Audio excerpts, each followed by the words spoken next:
দুবাইয়ের মাঠে কিভাবে লঙ্কান ব্যাটারদের করতে হবে কুপকাত, সেই হোমওয়ার্ক ভালোভাবেই করে এসেছিল বাংলাদেশের পেসাররা। টস জিতে প্রতিপক্ষ ব্যাট করতে নামার 10 ওভারেই ওদের টপ অর্ডার ধসিয়ে যেন সেটাই বুঝিয়ে দিল ইয়াং টাইগাররা। লঙ্কান দুর্গে প্রথম ধাক্কাটা দিলেন ইকবাল হোসেন। ওপেনার দুলনিত সিঙ্গেরাকে ফেরালেন 5 রানে। এরপর আল ফাহাদের বলে টাইগার পেসারদের দুর্ধর্ষ ক্যাচ ডিসপ্লে। একটা ধরেছেন ক্যাপ্টেন আজিজুল হাকিম, অন্যটা রাফিউজ্জামান। গ্রাউন্ড ফিল্ডিংয়ে দারুণ হলেও পরপর বেশ কটা ক্যাচ ছেড়ে সুযোগ মিস করে টাইগাররা। কট বিহাইন্ডেও ভালো একটা চান্স হাতছাড়া হয়ে যায়। জমাট বাঁধে লঙ্কানদের 4 নম্বর উইকেটে পার্টনারশিপ। এই যখন পরিস্থিতি, তখন ত্রাতার ভূমিকায় রিজান হাসান।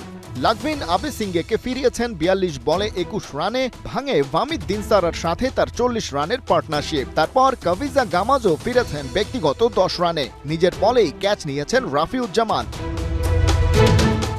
একপাশে দিনসারা হাল ধরলেও রাফির সুপার ক্যাচে ভিরান চামুদিথা পিশ করে ফিরেছেন। ক্যাপ্টেন ভিহাস থেভামিকা রিজানের বলে ক্যাচ তুলে ফিরেছেন 22 রানে। তারপর ফিনিশিং টাচ দিতে চেয়েছিলেন প্রবীণ মানিশা, তবে একটা ছক্কা মেরেই কাটা পড়েছেন ব্যক্তিগত 10-এ।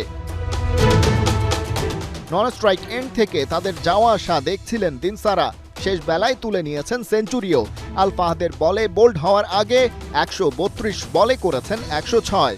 শেষ ওভারের প্রথম বলেই অল আউট লঙ্কানরা। জুনিয়র টাইগারদের সামনে টার্গেট 129। মাঝারি লক্ষ্য তাড়া করতে নেমে দারুণ শুরু করেন দুই ওপেনার জাওয়াদ আবরার আর কালাম সিদ্দিকী অ্যালেন।